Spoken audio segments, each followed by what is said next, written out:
Bonjour tout le monde, bon vendredi. Merci de prendre part au Matin d'Éric. Et oui, mon nom est Éric Lantier. Je suis conférencier, chroniqueur radio et coach spécialisé en intelligence genrée pour les individus, pour les couples, pour les entrepreneurs et pour les leaders organisationnels.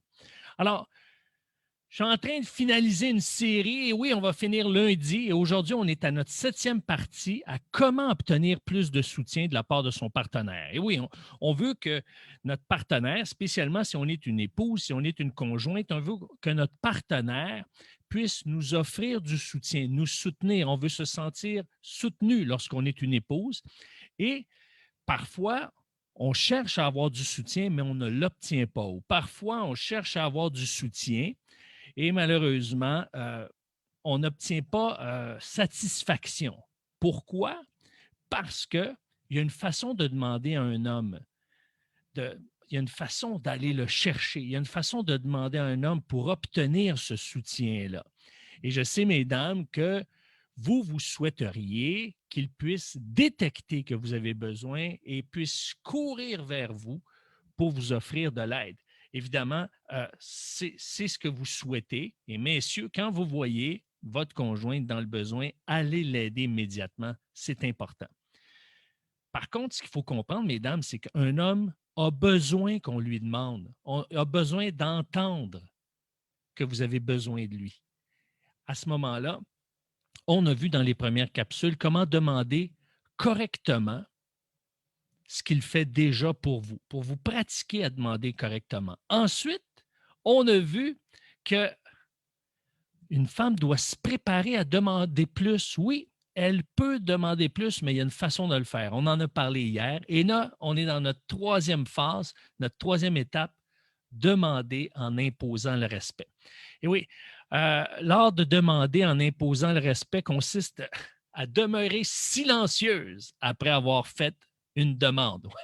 Oui, l'art de demander en imposant le respect consiste à demeurer silencieuse après avoir fait votre demande. Vous allez me dire, d'où est-ce que ça sort, ça? Eh bien, c'est inspiré évidemment de M. John Gray, qui est l'auteur des livres à succès Les hommes viennent de Mars, les femmes de Vénus. Et pourquoi ça a de l'impact, ça? Eh bien, de demeurer silencieuse après avoir fait votre demande à votre conjoint, eh bien, tout simplement parce que il y a un temps où est-ce que ce que l'homme a entendu doit processer dans sa vision des prochains pas. Je vais vous expliquer ça. Dans sa vision de ce qu'il va vivre dans les prochains instants. Vous allez comprendre pourquoi. Vous allez mieux comprendre le fonctionnement d'un homme aujourd'hui dans, disons, dans sa constitution masculine. OK? Je le répète souvent, je suis comme un disque qui saute. Hein? Les principes qui sont véhiculés ici sont des principes qui touchent des généralités. Ça ne s'applique pas à 100% des cas. C'est ce que la recherche a observé dans la majorité des cas. Donc, si vous êtes une exception, vous n'êtes pas étrange parce que c'est impossible que 100% des hommes soient d'une façon et 100% des femmes soient d'une certaine façon. Mais on dénote, la recherche a pu découvrir des similitudes entre l'ensemble des femmes et des similitudes entre l'ensemble des hommes. Alors, c'est pour ça qu'on arrive à ces conclusions-là. Ce sont des généralités. Alors, ceci étant dit, vous avez un besoin. On se met dans le contexte. Oh, oh là là, je viens de réaliser qu'on n'a plus de crème pour le café demain matin. Horreur. Alors, vous venez juste d'entendre votre conjoint dire en se mettant au lit, « Ah, ça fait donc du bien d'être au lit. J'en avais besoin. J'avais hâte d'aller me coucher. Ça n'a pas de bon sens. Je suis fatigué. Je suis fourbu. Je suis brûlé. J'en ai ma claque. Ah, ça fait du bien un bon lit confortable. Hein? » Et là, à l'instant où est-ce que vous mettez la tête sur l'oreiller, vous réalisez qu'il n'y a plus de crème pour le café. Ouh, ouh là là.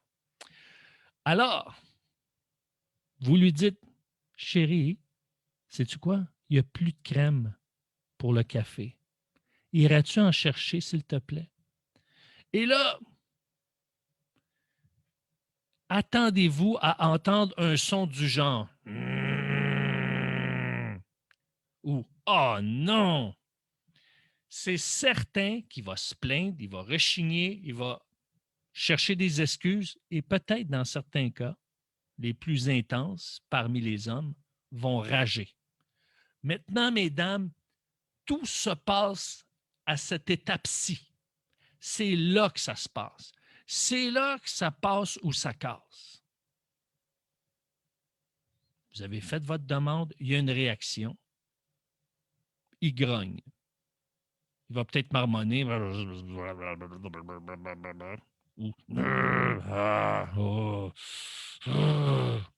Ou peut-être quelques mots. Bon, dans les pires des cas, quelques mots gras. Je sais que ce n'est pas agréable, mais savez-vous quoi? Tout se passe après cette réaction-là. À la seconde où est-ce que la réaction suite à votre demande est exprimée, c'est là que tout se joue. Là, c'est le temps de garder le silence. Ça va être un défi. Ça va être un défi parce qu'au début, sa réaction vient vous chercher. Je dis au début, savez-vous pourquoi? C'est parce que sa réaction est une mauvaise interprétation que beaucoup de femmes ont de sa réaction. Beaucoup de femmes ont une mauvaise interprétation de sa réaction. Cette grogne, ça n'a rien à voir avec son refus de vous soutenir. Ça, c'est bien important. Souvent, la grogne est prise personnelle. Au Québec, on a une expression, c'est PPP. Prends-les pas personnels. Ne le prends pas personnellement. D'accord? Alors, cette grogne n'a rien à voir avec son refus de vous soutenir. Quand vous avez capté ça, le silence est beaucoup plus facile à être maintenu. Vous lui faites une demande, vous vous attendez à ce qu'il va avoir une réaction. Vous lui dites, chérie, je viens de réaliser qu'on n'a plus de lait, j'ai oublié de te le mentionner. Est-ce que tu pourrais aller en chercher immédiatement parce que le dépanneur, le magasin, l'épicerie ferment dans quelques instants. Il va grogner, va se plaindre, va réchigner, va chercher des excuses, va peut-être rager. Mais dites-vous une chose, cette grogne n'a rien à voir avec son refus de vous soutenir. Elle est une indication qui était concentrée à autre chose, mais maintenant, il est en train de considérer la demande que vous lui avez faite. Parce que s'il n'était pas intéressé, il aurait tout simplement dit non. Un non catégorique. Maintenant, le fait qu'il grogne, ça veut dire j'entends, je n'étais pas préparé à ça, ce n'était pas dans mes plans, mais je vais le faire. Alors, mesdames, il me semble, je vous entends me dire oui, mais ce n'est pas agréable, il ne le fait pas de bon cœur, il ne le fait pas en démontrant de l'amour. Mesdames, il y a une chose qui est importante à considérer. L'homme ne se retourne pas sur un dissous dans ces circonstances-là.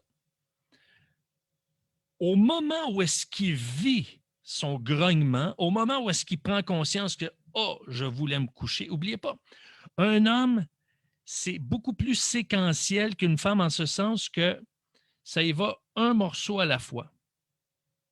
C'est une tâche à la fois. Un homme, c'est compartimenté. « Oh, je me couche, je dors. Je n'ai pas le temps de penser à mes problèmes, c'est le temps de dormir. » Il compartimente, il sectionne. Une femme, c'est multitâche, ça fait des liens avec tout. Pourquoi? Il y a plus de connexion active entre les deux hémisphères du cerveau chez la femme que chez l'homme. C'est pour ça. C'est physiologique. Alors, l'homme est là, il dit « Oh, je m'en vais dans une direction, je dois changer mes plans. » Oh, ça, c'est comme si vous devez faire demi-tour à la dernière minute en auto. Les pneus vont gricher. C'est la même chose. C'est pas parce que les pneus grichent que vous êtes en train de contracter ou vous êtes en train de vivre un accident, une collision. C'est tout simplement que vous tournez. Donc, ne prenez pas sa réaction comme un refus de vous soutenir. Alors, quand un homme grogne, au contraire, c'est bon signe. Il faut juste apprendre à le vivre calmement. Mais quand on le sait, on est bien préparé. Vous faites votre demande. Il grogne. Vous gardez le silence. Il est en train de transitionner entre ses besoins et votre demande. Alors, la transition entre vos besoins qu'il vient d'entendre, entre votre demande qu'il vient d'entendre et son besoin, pour nous, il est tôt au Québec. Hein? En France, c'est un peu plus tard.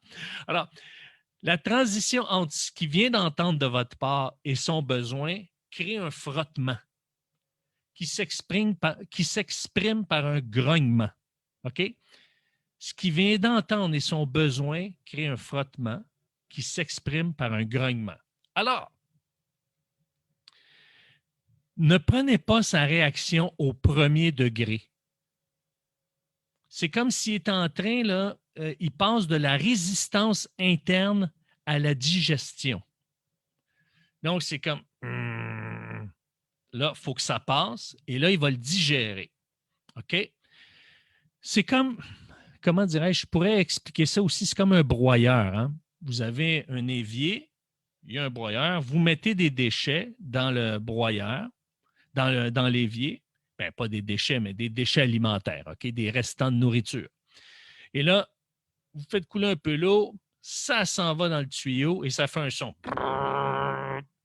Et là, ça passe. Mais c'est un peu ça, un homme.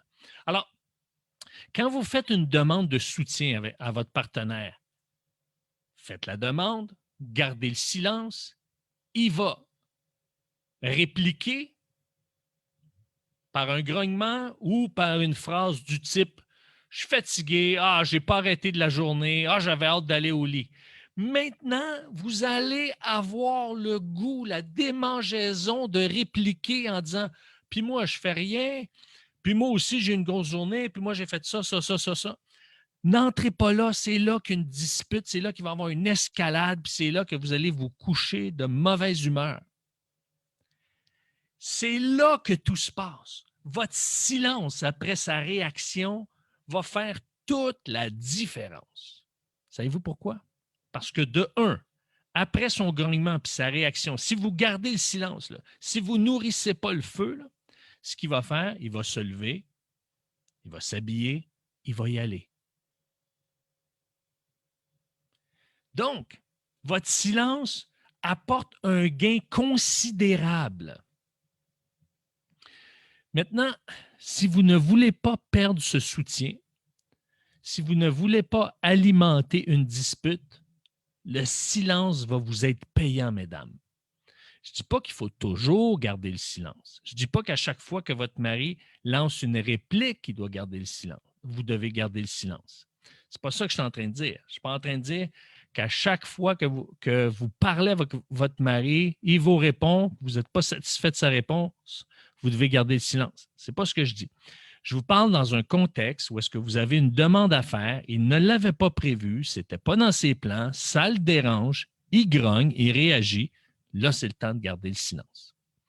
Parce que lorsqu'il grogne, lorsqu'il ne dit pas un non ferme et catégorique, lorsqu'il grogne ou lance une excuse, et qu'est-ce qui arrive? C'est qu'il a l'intention de le faire.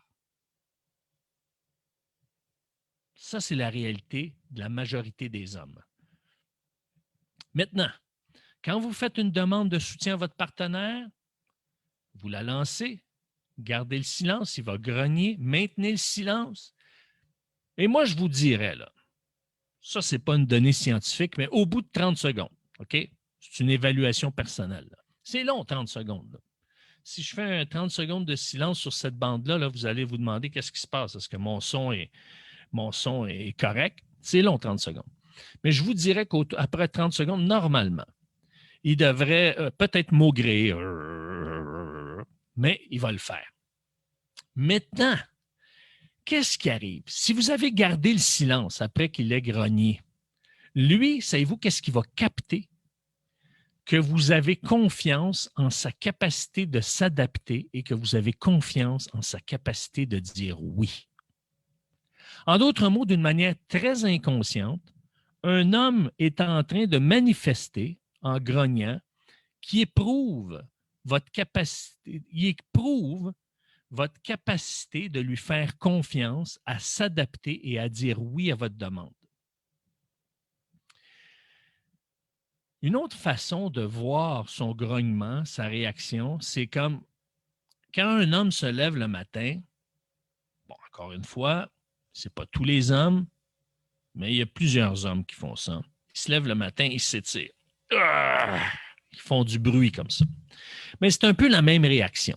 C'est une réaction qui est physique, sonore, pour exprimer que là, un instant, il y a un décalage entre la demande et mon besoin, entre la demande et ma réalité, entre la demande et ce que j'avais prévu vivre à ce moment-ci.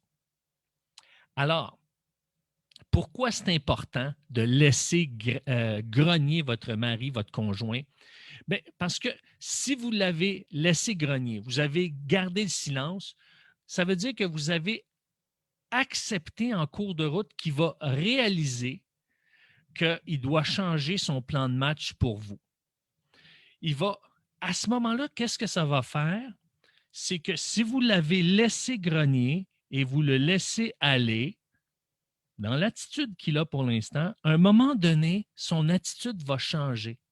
Et il va réaliser qu'il dit wow, je suis en train de changer mes plans pour ma femme, donc je suis en train de lui faire plaisir. Et là, il va retrouver un bonheur parce qu'oubliez pas, le bonheur d'un homme, c'est de faire plaisir à sa femme. Donc, quand il retrouve ce bonheur, à quoi s'attend-il? Il va chercher la crème à café. Il revient. Pendant qu'il est en voiture, n'oubliez pas, il est dans sa caverne à ce moment-là. Qu'est-ce qu'il fait dans sa caverne? Il reconnecte avec ses émotions. Il reconnecte avec son intériorité. Il reconnecte avec son ressenti. Il reconnecte avec toute son intériorité. Et là, il réalise, ouais, je suis en train de me donner pour ma femme, ma conjointe, ma partenaire. Et là, il dit, wow, ça veut dire que je suis en train de lui faire plaisir. Quand il arrive, il réalise, je lui fais plaisir. S'il arrive avec du lait et il n'y a pas de reconnaissance, qu'est-ce que ça fait? Déception chez lui. Donc, c'est important, mesdames, lorsque vous l'entendez grogner, de rester silencieuse, de laisser processer, de laisser agir, et lorsqu'il fait l'action, d'attendre qu'elle soit faite, et quand elle est faite, remerciez-le. Et remerciez-le pour l'effort, si jamais ce n'est pas tout à fait bien fait. Et les prochaines fois, son attitude va s'améliorer. Les prochaines fois, il va le faire de bon cœur. Ça peut prendre un certain temps parce qu'il va tester, voir si vous êtes constante ou non. Alors, si vous ne le remerciez pas à la fin, qu'est-ce qui va arriver? Vous allez détruire l'œuvre qui s'opère dans son cœur. Eh bien, les prochaines fois, ce qu'il va faire, il va grogner et il va vous ignorer parce qu'il va se dire, mais à quoi bon? À quoi bon changer mes plans? À quoi bon m'adapter? Ce n'est pas apprécié. Alors, moi, je vous dis, mesdames, vous êtes libres de suivre mes conseils, mais je peux vous dire une chose. En communiquant votre besoin d'une manière claire, en le laissant grogner, en gardant le silence, en le laissant aller et en appréciant ce qu'il a fait et en appréciant l'effort si ce n'est pas tout à fait bien fait, vous allez sortir gagnante à moyen et long terme. Je vous invite à l'essayer et à me communiquer en privé, en m'envoyer une communication et à ce moment-là, me faire part de ce que vous avez vécu par cette expérience. Alors demain, on va poursuivre. Je vais revenir sur ces principes-là. Donc, comment obtenir plus de soutien de son partenaire en imposant le respect et je vais ajouter quelques petites nuances ou quelques petites précisions qui vont vous aider à voir encore plus clair sur le processus. Donc aujourd'hui, j'ai mis la table, j'ai mis la base, les grandes lignes, les points de repère. Mais demain, je vais ajouter quelques précisions pour ajouter un peu de chair autour de l'os et je vous invite à pratiquer, à faire cet exercice et de me faire part des résultats. N'oubliez pas, c'est important de persévérer et à la longue, vous allez voir les fruits. Sur ce, je vous souhaite un bon vendredi et surtout une bonne fin de semaine. On se revoit lundi au matin d'Éric, autour de 7h15 au Québec, autour de 13h15 en France, en Belgique. Sur ce, bonne fin de semaine et je vous dis avec joie, ciao!